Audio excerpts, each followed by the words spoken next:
Lens. A single word carries many meanings. Through the lens of a photo or video camera, one can see a reality we don't notice every day. Pain, despair, strength, and inspiration all at once. Every day, Ukraine is in the focus of its own harsh military reality, when you want to scream to the whole world about a pain that words cannot convey.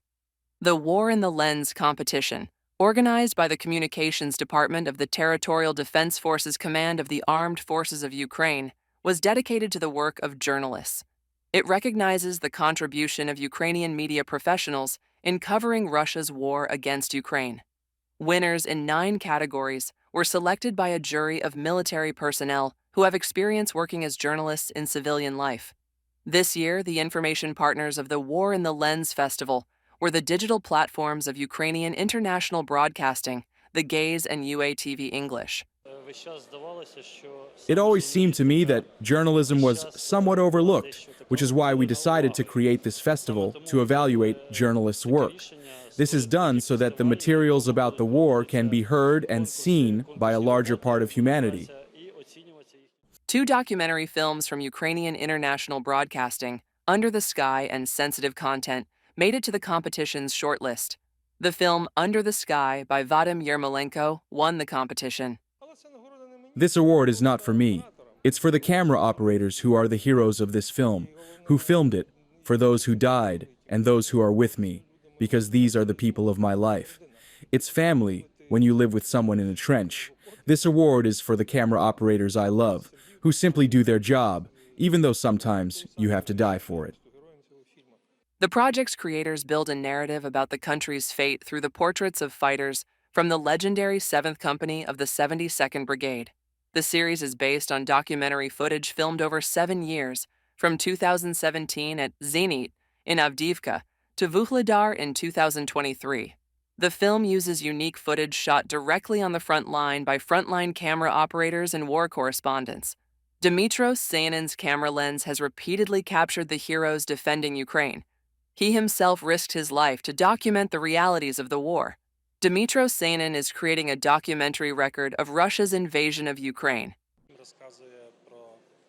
It tells about the nuances of the growth of our military from 2014 to the beginning of 2022. In such shoots, there is no script as such.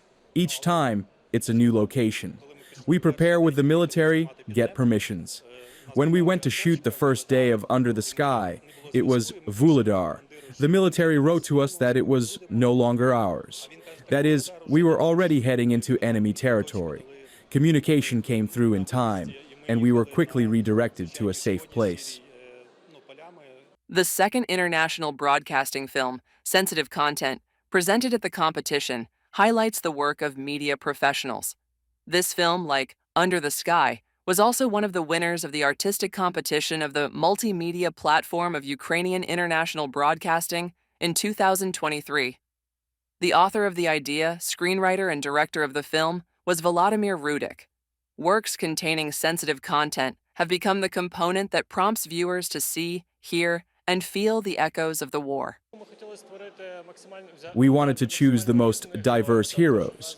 We included both more well-known photographers and beginners to fully represent the profession of a photojournalist. Everyone must set their own ethical boundaries. On one hand, you have to cover the events happening, but on the other hand, you choose for yourself the line you can cross in revealing someone else's tragedy. This topic was close to me, and that's why I decided to make a film about people who face this question. One of the film's heroes is photojournalist Yefrem Lukatsky, with many years of experience. He has repeatedly risked his life to capture a truthful picture of events.